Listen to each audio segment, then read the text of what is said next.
Sí, estamos comunicados con Roberto Gargarella. Hola, buen día, Roberto. ¿Qué tal? Buen día. Gracias por llamar. No, muchísimas gracias a vos por atendernos. Estoy acompañado por dos amigos, Daniel de Abrantes y el profesor de Historia Jorge Cultri.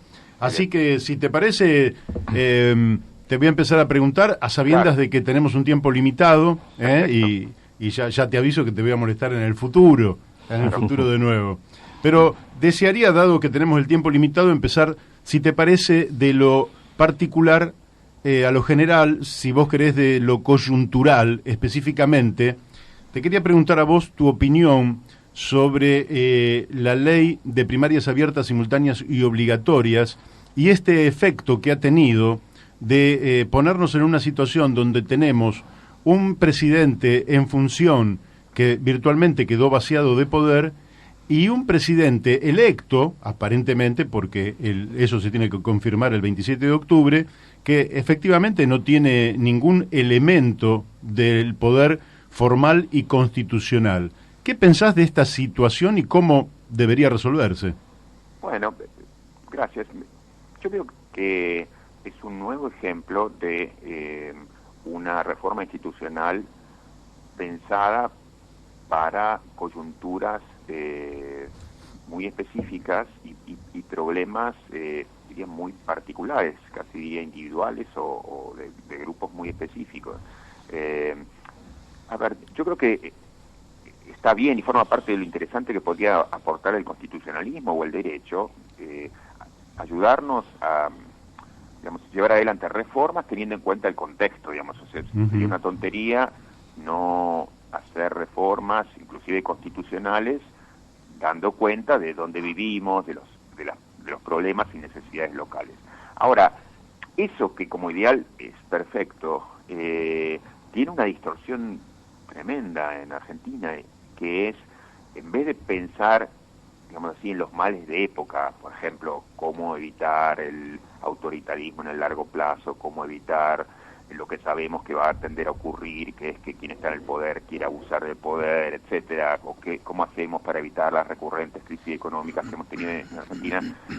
Lo que hay son reformas movidas por el interés particular, específico, digamos, de un partido. Eso se ve en la Constitución misma, desde las mayorías que exigen para ver si se pasa o no a segunda vuelta, a la misma, digamos, reforma de las PASO, que tuvieron que ver con problemas muy específicos del kirchnerismo, tratando de que no se le escaparan votos, digamos, de otras agrupaciones asociadas, y entonces quedamos en el peor de los mundos porque, digamos, se trata de reformas no pensadas para el conjunto, pero otra vez no quiero atribuir esto ni al kirchnerismo, ni lo anterior al sandinismo o al menemismo, sino como que estamos pensando mal las reformas, no a partir, digamos, de problemas comunes, compartidos, propios de la era, qué sé yo, lo que fue la época de las violaciones de derechos humanos, digamos, la recurrente inestabilidad política que generaba la venida de dictadura, sino problemas, digamos, muy propios de una facción partidaria o de un líder político en particular. Entonces, digamos, como cuando, por ejemplo, se hace una reforma para buscar la reelección. Entonces, me parece que es esto, una nueva muestra, y entonces, bajo una idea que uno puede compartir, bueno, busquemos modos más importantes de democracia, de participación ciudadana, digamos, de democracia interna a los partidos, etcétera. Bueno, digamos, los males que hoy vemos tienen que ver con que se hicieron las cosas para cubrir las necesidades específicas de una facción política en un momento determinado. Te quiero preguntar por un tema que la Constitución tiene prevista una forma de gobierno y un reparto del poder, pero no tiene previsto la irrupción de poderes fácticos, digamos, que muchas veces sobrepasan lo que podríamos decir es la voluntad popular. Esto lo estuvimos viendo el domingo 11 de agosto, que ya a la noche empezó a dispararse el dólar. Lo vimos durante el día lunes 12 de agosto, donde aparentemente el presidente le habría dicho al presidente del Banco Central que lo deje ir hasta donde tiene que llegar, y se generó todo realmente un verdadero caos. ¿No sentís que el poder económico es como que no tiene límites en este orden constitucional? Sí, sí, sin duda que deberían, digamos, y podría imaginarse algunas medidas institucionales para frenar el peso de la economía sobre la política, aún asumiendo que, digamos, la Constitución o cualquier norma es incapaz de, digamos, de resolver problemas que, digamos, que nos exceden. Digamos, Ujú. como decía Guillermo O'Donnell, bueno, ningún artículo de la Constitución nueva va a poder frenar un golpe de Estado. Pero sí que uno podría imaginar reformas institucionales que alivien o contengan, digamos, de eso se trata en las constituciones, como de diques que establecen puertas que uno levanta o cierra de acuerdo a ciertos conflictos o ausencia de conflictos. Pero permíteme decir una cosa, que es, yo creo que junto a reducir el peso de los actores económicos, lo que una constitución debería hacer, y eso sí yo creo que es posible hacerlo, a lo mejor no se necesita ni siquiera una reforma constitucional, pero una reforma constitucional no vendría mal en eso, es, digamos, a hacer posible formas, lo que yo llamaría de democracia inclusiva, de deliberación inclusiva, como las que se han dado en distintos países del mundo en años recientes y que muestran que frente a la crisis gravísima y levantable que tienen nuestros sistemas representativos en el mundo, sistemas representativos que fueron pensados también, digamos, para problemas que eran propios del siglo XVIII, siglo XIX, digamos, que tenían que ver con la asunción de una sociedad, por un lado pequeña, por otro lado dividida en pocos grupos, por otro lado dividida en pocos grupos homogéneos internamente. Bueno, las sociedades actuales, plurales, diversas, heterogéneas, etcétera, digamos, son infinitamente distintas y seguimos teniendo el mismo traje institucional que teníamos en el siglo XVIII, al menos en lo que es la organización del poder. Entonces, para mí la absoluta prioridad es cómo perforar el sistema institucional para darle cabida, darle oxígeno, darle intervención a la ciudadanía, y eso, lo interesante, yo creo que es la única buena noticia que tenemos institucionalmente en los últimos 20 años, al menos desde 1990, digamos, en el mundo, que es formas de deliberación inclusiva, formas de asambleas en donde quienes controlan la asamblea son ciudadanos del común, elegidos en algunos casos, como en Australia, como en Irlanda, como en Canadá, por azar. Esto es asambleas fundamentalmente ciudadanas reunidas para problemas específicos, como se hicieron en Canadá para reformar el sistema electoral, o como se hicieron en Australia para ver si se seguía con un sistema monárquico republicano, o como se hicieron en Irlanda para pensar sobre el tema del matrimonio igualitario o el aborto. Entonces, yo es la única esperanza institucional que veo dentro de una catástrofe en términos de organización institucional que en Argentina se radicaliza, pero que tiene que ver con un problema que se da en todo el mundo. Claro.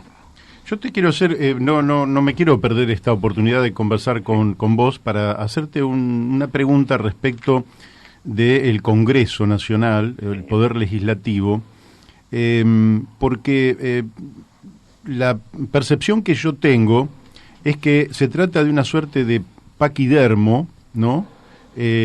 Doble, porque aparte tenés de la Cámara de Diputados el Senado, que realmente le cuesta muchísimo operar en la realidad. ¿No te parece? Pero absolutamente, pero eso va de la mano de lo que decía antes.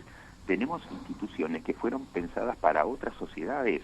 Las sociedades de hoy han desbordado por todos lados al Parlamento. Eso es un traje chico que ha estallado en 1000 pedazos, pero no solamente porque uno puede decir, digamos, yo creo que esa sería la lectura equivocada, de concentrarse exclusivamente en algo que es cierto, pero que es muy menor frente al problema gigante. Decir, bueno, los representantes son corruptos, los representantes son autointeresados, todo eso puede ser, pero mucho más grave es que la institución quedó chica, como un traje chico, digamos, a un cuerpo que lo ha desbordado por todos lados, y entonces es estructuralmente incapaz, y será en el futuro estructuralmente incapaz, tanto la estructura de los partidos políticos como la organización del Congreso, para representar la diversidad de voces, la diversidad de demandas, de necesidades que hay socialmente. Es imposible hoy, digamos, esa estructura funcionando en sociedades como las que tenemos. Yo creo que ya eran viejas y equivocadas en el siglo XVIII. En todo caso, la sociedad ha cambiado tanto que lo que era problemático en el siglo XVIII es imposible en el siglo XXI,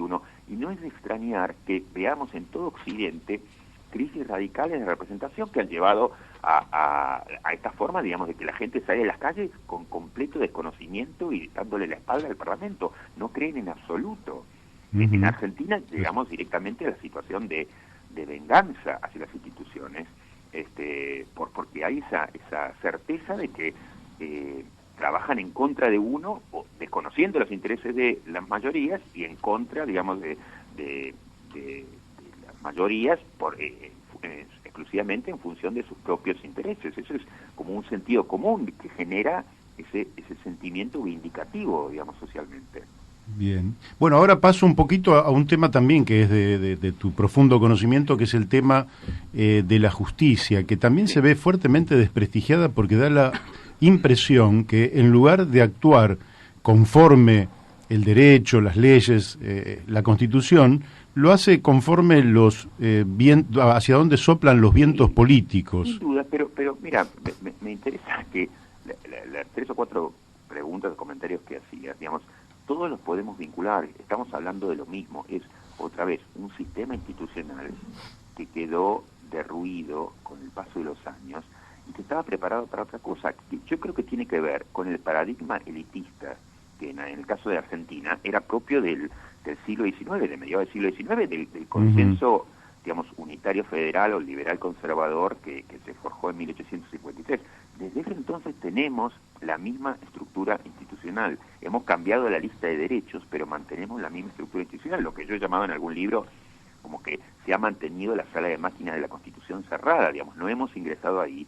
Entonces, otra vez, los problemas de la justicia lo podemos atribuir a los Ollarvide, a los jueces corruptos, que los hay, pero tiene que ver con un problema de fondo estructural que no es distinto al problema que señalábamos sobre el Congreso, y es un sistema institucional que en este caso tiene que ver con una justicia que se pensó hacer justicia dependía en el siglo XVIII y XIX de seres más o menos iluminados como los científicos del derecho, alejados de la sociedad, capaces de descubrir qué es el derecho, qué derechos tienen las personas, porque las mayorías eran incapaces de verlo por sus propios ojos, porque eran guiados por pasiones o por autointerés. Entonces, respondía a eso la justicia. Eso hizo que la justicia se diseñara de un modo aislado, separado. O sea, la primera virtud que se asignaba a la justicia, desde Madison para abajo, era el del aislamiento de la ciudadanía, que estuviera lo más separado posible. Entonces, cuando hoy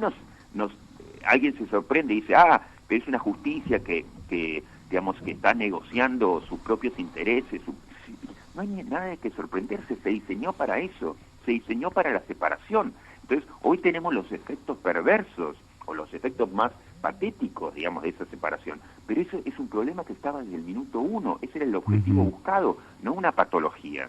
Claro. Roberto, mi nombre es Daniel de Abrantes. Te quería hacer una pregunta en la línea de lo que estás analizando, un tema que nosotros en algún momento conversamos aquí. Nosotros vemos que el sistema, uno de los mecanismos para consolidar esto que vos estás diciendo, es la elevación económica al 1%, digamos, de la sociedad más pudiente de la Argentina, de toda la clase dirigente, esté donde esté, sindicalista, jueces, políticos, o sea, toda la clase dirigente en gran medida participa de los beneficios. Totalmente. De ese 1% más rico de la sociedad. Totalmente. Entonces, pero eso, digamos, ese es el resultado de una maquinaria que está organizada en cierto modo, que permite, digamos, que los que están en funciones de poder tomen decisiones más o menos discrecionalmente y que impiden a la ciudadanía que ejerza control. Sobre los representantes, digamos, todo está diseñado para que perdamos la capacidad de control al día siguiente que fueron electos. Claro. Eso tiene que ver con una concepción de la democracia muy limitada. Democracia, contra lo que decía en su momento Cristina Kirchner o Néstor Kirchner, no es, digamos, lo que ocurre cada 4 años cuando celebramos elecciones, sino que es fundamentalmente lo que pasa en el medio. Sin embargo, los sistemas institucionales que estamos viviendo están hechos para elegir y que después nos vayamos a dormir, como decía Macri. digamos, elegimos y tenemos que después irnos a dormir corriendo. No, lo importante es lo que ocurre mañana. Entonces, no tenemos mañana la posibilidad institucional de tocar botones y decir, usted váyase, o haga esto, o deje de hacer esto, o cuidado con hacer esto. No tenemos esa posibilidad institucional. Entonces la gente sale a la calle desesperada cuando ya está forzada por sus intereses contra la pared, digamos, está aplastada por un corralito o por lo que sea, pero no ese es el modo de pensar la democracia, y eso no es algo atribuible a la actitud, a la pasividad o a la apatía de los ciudadanos, sino a un sistema institucional que no nos da herramientas salvo del control periódico en la votación, y con los jueces ninguna. Entonces no hay nada de que sorprenderse si luego como resultado tenemos esto que señalan sobre el 1%. Ese es el resultado esperable, no un resultado patológico. Claro. Es como un resultado creado institucionalmente, no un resultado, digamos, de una deformación, digamos, que de un sistema que ha funcionado mal. No, es un sistema que ha funcionado bien en esos términos. Claro. Muy claro. Roberto, te quiero hacer una consulta también sobre otro de los poderes, por decirlo así, con esta transformación tecnológica de las últimas décadas, que es el tema de los medios. Hace 20 y pico de años se decía lo que no sale en Clarín no existe. Hoy en día la cosa es muy, pero muy distinta. ¿Cómo estás viendo el papel justamente de los medios y también de los medios alternativos? Sí, a mí, digamos, yo participo de una visión de la democracia que incluye a los medios y que requiere reformas sobre los medios. Yo defiendo una, entre comillas, democratización de la palabra, pero eso, digamos, tenemos modos de hacerlo. Del mismo modo que defiendo la democratización de la palabra, que incluye una reforma en la ley de medios, al mismo tiempo que digo eso, digo que me parece exagerado, absurdo y equivocado la idea de que son los medios los que determinan lo que van a pensar los ciudadanos mañana. Claro. Afortunadamente, en el reportaje que se le publicó a Alberto Fernández en Clarín este domingo, digamos, él mismo reconocía ese punto, digamos, que es obvio, pero que no ha sido obvio en su tropa durante todos estos años, digamos, que muchos han actuado y siguen actuando bajo la idea de que hay una gran conspiración mediática. Por supuesto, los medios, entre otras cosas, porque los medios se han concentrado económicamente, tienen sus propios intereses y actúan a favor de sus propios intereses. Entonces, no hay nada que sorprenderse de eso. Ahora, otra cosa es pensar que eso genera que cuando los medios cambian la tapa, digamos, la ciudadanía está lobotizada y pasa a pensar lo contrario de lo que pensaba el día anterior, digamos, que han hecho una lobotomía a la gente, ¿no? Digamos, la gente tiene el pensamiento propio, es capaz de, digamos, de reflexionar, criticar, entre otras cosas porque se informa desde lugares distintos y tienen formas distintas de socializar y de reconocer información, pero entonces rechazaría esa idea simplista que es muy propia de los años 60, digamos, de los estudios primero de la comunicación, ¿no? de la visión más vieja de Noam Chomsky, digamos, pero que eso realmente ha quedado en los años 70, ¿no? 60, 70, no puede seguir pensándose hoy en esos términos. Bien, voy más o menos ya diciéndote quizás la última o la anteúltima pregunta. En tu blog aparece un artículo de José Nathanson, que es, creo que, una persona respetable, sí. Y en un momento él dice: cuando vos metés la dimensión ética en la discusión política, cancelás la discusión política. Yo quedé petrificado frente a esto porque provengo de un partido que por lo menos históricamente trató de hacer de la ética la guía o la disciplina a partir de la cual hacer política. ¿Cómo ves que quizás uno de los referentes de la fuerza emergente esté pensando o diciendo esto? Sí, a mí me parece, digamos, sorprendente e indignante, digamos. Pero en todo caso, en relación con él, que es no un amigo, pero una persona que conozco y respeto, me sorprende, digamos, que diga una cosa semejante, que busca finalmente, digamos, minimizar el peso del discurso anticorrupción y digamos, y es muy enojoso, por un lado, porque entonces está sirviendo a una operación política que es consciente o inconscientemente, otra vez no pienso en una conspiración, pero sí consciente o inconscientemente está esa idea de bueno, todo lo de la corrupción no es demasiado importante, cosa que me parece insólito.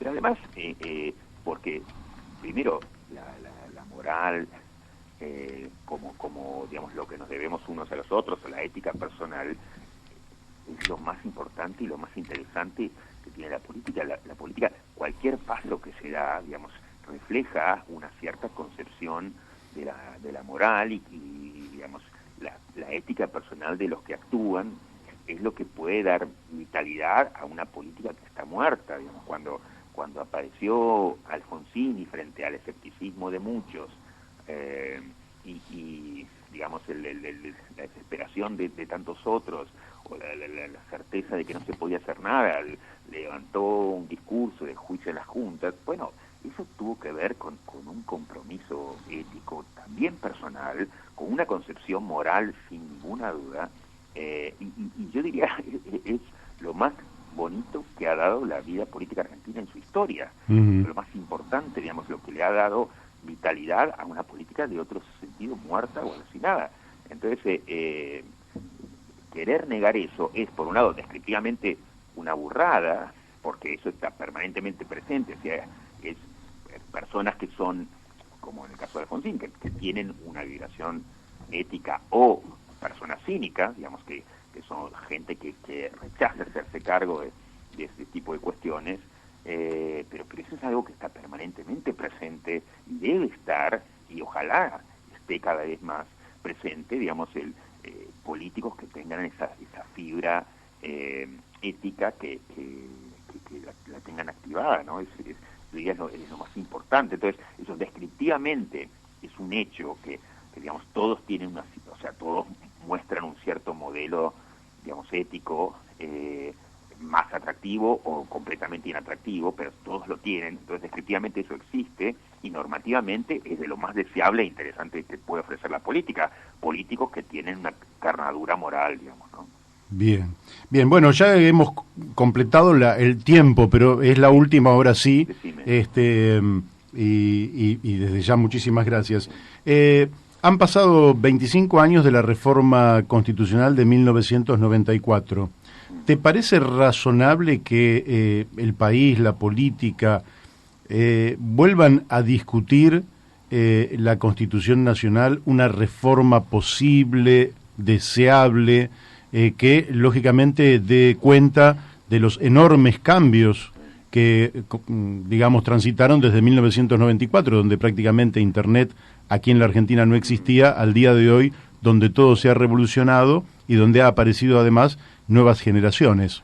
Es una pregunta muy importante y podría en lo personal hablar horas sobre eso, porque es un tema que me encanta, pero diría varias cosas.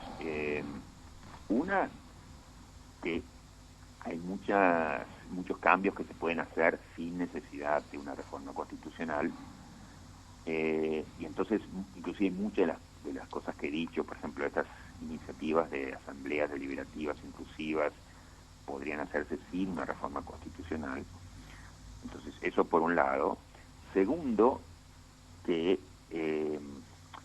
hay una nota en contra de las reformas constitucionales que tiene que ver con esta historia reciente, y es que las reformas se han subordinado no a los grandes problemas de la era, de la época, sino a los intereses de coyuntura más estricta de una facción política la que lo promueve. Y entonces, digamos, de ser, como decía Alberdi, instituciones que afronten las grandes tragedias de la época, pasaron a ser instituciones y reformas al servicio de las necesidades inmediatas de un líder, típicamente la reelección.